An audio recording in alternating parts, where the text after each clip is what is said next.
आगरा कौन सा रास्ता जाता है? अकबर बीरबल कहानी। अकबर को शिकार का बहुत शौक था।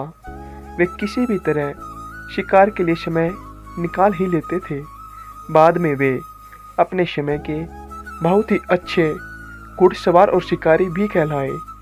एक बार राजा अकबर शिकार के लिए निकले। घोड़े पर सरपट दौड़ते हुए उन्हें पता ही नहीं चला और केवल कुछ सिपाहियों को छोड़कर बाकी सेना पीछे रह गई। शाम घिर आई थी। सभी भूखे और प्यासे थे और समझ गए थे कि वो रास्ता भटक गए हैं। राजा को समझ नहीं आ रहा था कि वह किस तरफ जाएं।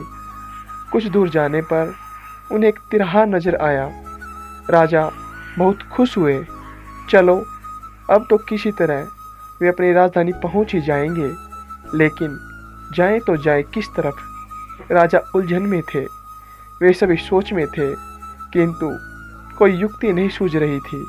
तभी उन्होंने देखा कि एक लड़का उन्हें सड़क के किनारे खड़ा खड़ा घूर रहा है। सैनिकों ने यह देखा तो उसे पकड़कर राजा के सामने पेश किया। राजा ने कड़कती आवाज में पूछा, ये लड़के, आगरा के लिए कौन सी सड़क जाती है? लड़का मुस्कुराया और कहा, जनाब, ये सड़क चल नहीं सकती तो ये आगरा कैसे जाएगी? महाराज, जाना तो आपको ही पड़ेगा।